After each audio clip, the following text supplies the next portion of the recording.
Hey, what are you doing over there? I was just pondering creation or Darwinism, and here's what I just came up with or thought, or this is what I believe.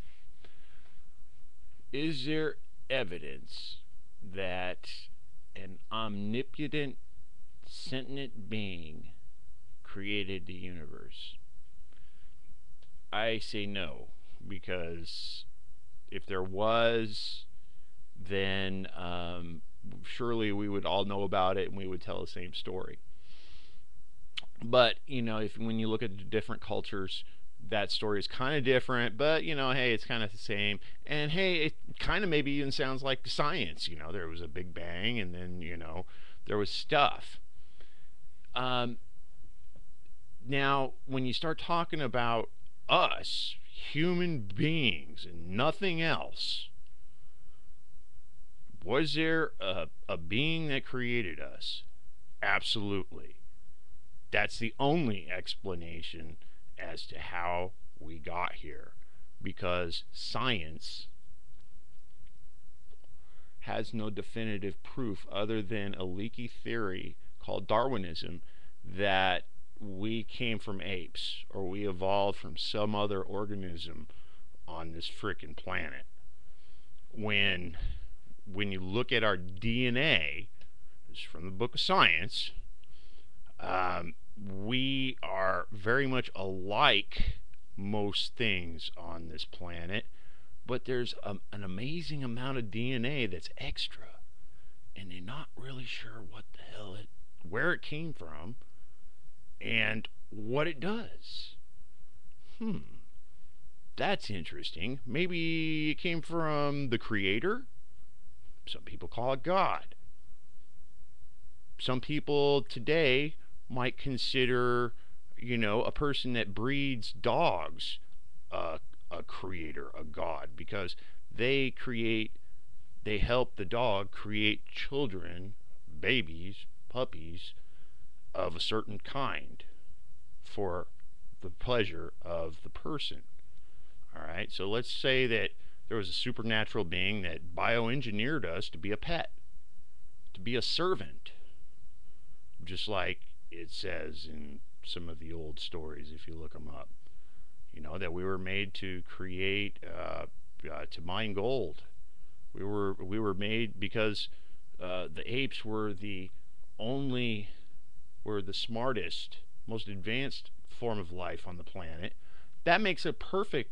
That's where I would start if I was coming someplace and I had a lot of work to do and I didn't want to fucking do it. I'd fuck, man. There's these dogs or these apes or whatever, man. You give them some fruit and you do whatever, and man, they'll fucking work for you. Hey, man, it's a lot easier than trying to figure out technology. So we were engineered. That's why I think, and all the cultures have the same story of creation. We were created by somebody, and we are part of them. They are in us.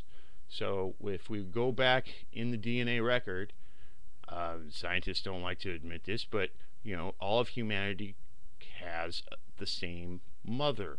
Way back when, we are all brothers and sisters from the same mother. Doesn't matter what race we are. So explain that, science. Um, it's explained in the Bible. There's a story there, and it's kind of weird, but we have to maybe take that, and not take it as maybe at face value, because obviously some of the things that were happening long ago, they didn't have the understanding, or perhaps they did have the understanding we do today. I fully think that there were technological worlds of human beings, and we've risen and fallen several times over the last several millennia. And that we're probably haven't been on this planet more than 200,000 years, maybe 250,000 years, because there's no fossil evidence that supports that there was humanity before not very long ago. I mean, there are no human fossils. We can only surmise it that we came from another ape, but there's the missing link, and there's no proof that any other species does this. They just all of a sudden change or something. There's obviously a way that it happens, and I think it happens through solar radiation. And that's an event that's coming up here soon too. There's going to be a lot of changes, especially. But anyway, that is the thing, is that I think it's both. I think you have to look at the science side of it, look at that evidence, and then you also have to look at the religion and the folklore and look at those stories and try to put them together and figure out what the hell is going on. Thank you very much. I'd like to see more video responses to this.